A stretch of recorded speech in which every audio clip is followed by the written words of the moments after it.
오늘 본 말씀을 통해서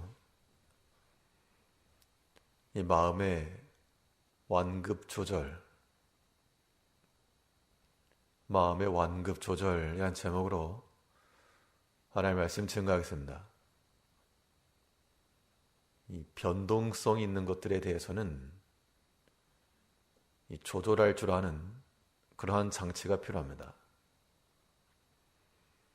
우리 어떠한 소리를 들을 때 그 진동수와 진폭에 따라 높은 소리, 낮은 소리, 큰 소리, 센 소리가 구별되기 때문에 얼마든지 조절을 통해 이 듣기 적당한 상태로 만들 수가 있습니다.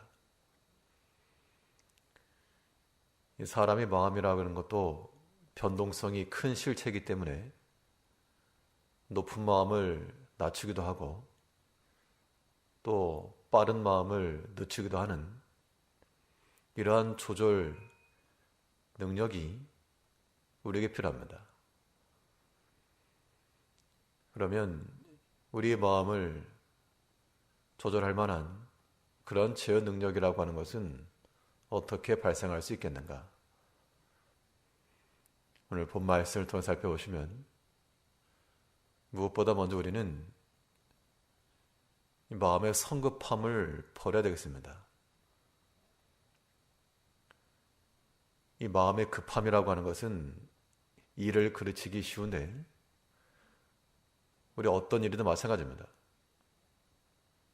일을 좀 차분히 생각을 하고 전후 사정을 좀 살피고 또 그 다음에 일이 어떻게 될지도 고려해보고 이런 상황 가운데서 내려지는 판단, 그러한 말은 실수를 줄이지만 이 급한 마음에 목소리가 올라가고 분이 일어나고 화부터 내고 그러한 판단과 언행이라고 하는 것은 참 자기 자신을 부끄럽게 만들 때가 많습니다. 오늘 본문에도 보면 마음이 급하게 되면 분이 쉽게 일어난다 그랬습니다. 오늘 18절 말씀 보니까 분을 쉽게 내는 자는 다툼을 일으켜도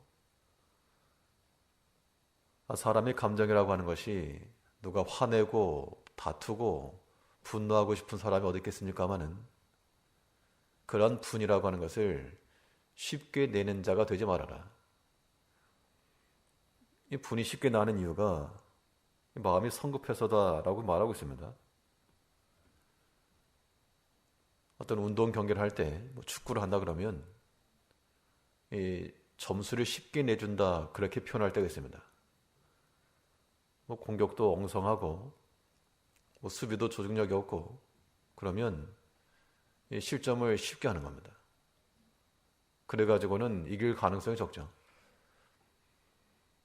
우리 마음 가운데 사람의 감정과 분노라고 하는 것이 속에 다 존재하지만 이게 쉽게 나온다는 것은 우리가 그만큼 영적인 약체들이라고 하는 겁니다.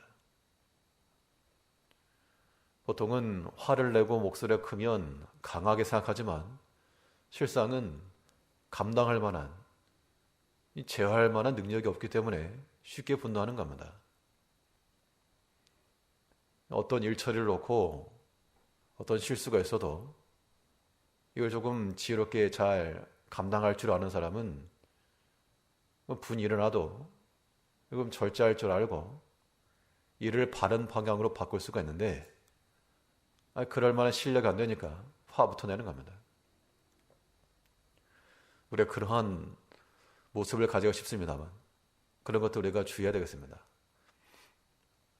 특히 우리 모든 공동체 내에서 우리가 영향력을 끼칠 수 있는 그런 상황 가운데서 특별히 더 조심해야 되는데 그렇지 않으면 말을 안 해도 다 판단하는 겁니다. 특히 어린 아이들도 부모님들이 보통 자녀들에게 화를 내기 쉽습니다. 근데 그만큼 화를 낸다는 것은 그 상황 가운데서는 어쩔 수 없다 그렇게 말하지만 우리 자신이 다들 감당할 만한 마음의 능력이 없으니까 화부터 나는 거죠. 우리 자신이 부족한 겁니다.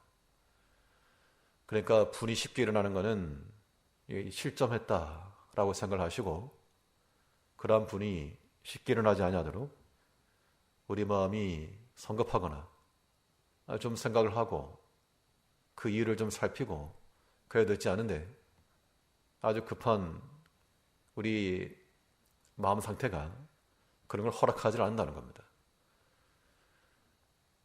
이 마음의 분이 일어날 때 마음보다 마음이 앞서가지 않도록 이걸 좀 뒤에서 잡아당길 수 있는 힘은 이 반응 이후 어떤 결과가 일어날 것인지를 생각해 보는 데 있습니다. 사람이 미래의 일을 알지 못합니다.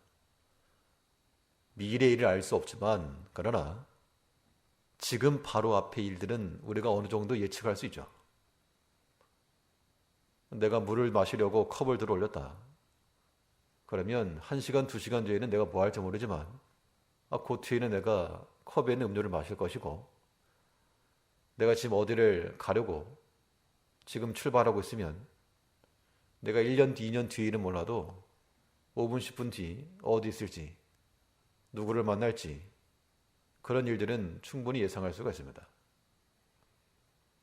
우리의 마음의 성급함이 우리로 하여금 분을 일으키고 다툼을 일으키게 되었을 때 그 이후 어떠한 심적 상태가 될 것이며 어떠한 관계가 될 것인지를 한번 생각해 보시고 어느 것이 더 유익한가, 그걸 우리가 판단할 줄 알아야 되겠습니다. 그래서 이 마음을 다스릴 줄 아는 것이 무엇보다 중요하고요. 특히 급하게 성내는 것은 특별히 하나님의 교회에서 우리 일꾼들에게 있어서는 중요한 덕목 가운데 하나입니다. 디도서에 보면 이 감독의 직분을 세울 때에 여러 가지 조건 중에서 이 감독은 제 고집대로 하지 아니하며 책망받을 만한 일이 없으며 급히 분내지 아니하며, 급히 분내는 사람을 일꾼으로 세우게 되면 거의 이제 말이 많다는 겁니다. 우리 개인의 신앙생활에 있어서나 가정생활 혹은 사회생활에 있어서도 쉽게 분노하게 되면 사람들이 그닥 호의적이진 않습니다. 특히 하나님의 일의 교회에 있어서는 그 누구라도 하나님의 의를 이루지 못하는 겁니다. 성내는 것이. 반드시 우리 마음에 급한 마음, 말이 먼저 나가려고 그러면 말을 좀 뒤에서 잡아당기고, 마음이 먼저 가려고 그러면 또 잡아당기고, 그렇게 해서 우리의 모든 언행이 급한 마음에 따라 이루어지지 않고 쉬이 다툼을 일으키지 않고 그것을 진정시켜 나갈 줄 아는 그러한 모습으로 우리의 마음을 조절해 나가야 됩니다. 또 우리의 마음 상태를 조절해 나가려면 이 마음 용량 자체를 넓혀야 됩니다. 우리 마음을 좀 넓히고 그걸 수용할 줄 알고 받아들일 수 있을 때, 그럴 때 우리 수면 아래로 갈아드는 것이 많이 있는데, 우리가 마음을 좁히다 보니까 이걸 담아내지 못하고 문제가 되는 겁니다. 우리의 마음이라고 하는 것이 어떤 컵과 같은 정도면 물 조금 담을 만할 것이고, 커다란 욕조와 같다 그러면 더 많이 잠글 수가 있습니다. 당연히 우리 마음을 넓혀서 우리의 분이 쉽게 일어나도 좀 더 채운 다음에 일어날 수 있도록, 급하게 분이 일어나지 않고 좀 더 가라앉히고 좀 더 채워보라고, 그때까지 좀 시간을 두고 그러다 보면 자연스럽게 해결되는 경우도 있죠. 그래서 이 마음을 넓히는 것은 이 다툼을 그치게 하고 시비를 멈추게 하는 거라 그랬습니다. 18절 다시 보시면, 분을 쉽게 내는 자는 다툼을 일으켜도 노하기를 더디하는 자는 시비를 그치게 하느니라. 이 마음을 조금씩만 넓히면 된다는 겁니다. 자리에 앉을 때도 의자 여러 사람 앉다 그러면 조금만 옆으로 가면 한 사람도 앉겠는데, 굳이 자기가 자리 찾아 한다고 앉아있게 되면 그거 함께 할 수가 없습니다. 바울은 이 고린도 교회에 보낸 서신 가운데서 너희가 하나님께나 또 사람에게나 마음을 닫지 말고 넓히라, 그렇게 권면했습니다. 특히 교인들이 이 바울과의 관계에서 오해하는 면이 있었는데 그거 그렇지 않다. 이 마음을 너무 좁게 하지 말고 좀 넓혀서 베푸는 마음으로라도 좀 넓혀라, 그렇게 권면을 했는데 우리가 우리 자신의 개인 문제나 혹은 모든 관계에 있어서나 이 마음을 좀 넓혀서 수용할 줄 알자는 겁니다. 그러니까 한 번 분나기 전에 일단 한번 받아주고 한 번 더 생각해보고 우리 마음의 역량을 넓혀서 그 마음을 조금 조절해야 됩니다. 이 마음의 분과 다툼이 일어나고자 할 때 우리의 마음의 용량을 넓힐 수 있는 좋은 방법은 교회로 오는 겁니다. 하나님 앞에 와서 엎드리면 우리가 그만큼 마음의 진정이 되고 또 굳이 화낼 일도 아닌데 화낼 필요도 없고 조용히 하나님 앞에 앉아있으면 생각이 정리가 됩니다. 물리적으로 거리가 가깝지 않으신 분들은 골방에 좀 들어가시고 일단 말 멈추시고 그래서 이 마음이 수용될 때까지 상대방의 말과 입장이 이해될 때까지 조금 기다려주는 것도 하나의 방법입니다. 오늘 본문의 말씀의 내용은 분노를 쉽게 내는 것은 그건 어리석은 자고 지혜롭지 못한 것이고 그 다툼의 결과 우리에게 해가 된다는 것이 분명하기 때문에 우리가 오늘 하루 삶 가운데도 우리 마음이 앞서가지 않도록 항상 제자를 지키고 성급한 마음 버리고 또 분노하고 다투는 마음 버리고 이해하고 사랑하는 마음으로 살아갈 수 있는 그걸 하나를 낼 수 있도록 우리 마음을 다스려갈 줄 아는 그런 성도님들 되시길 바라겠습니다. 기도하겠습니다.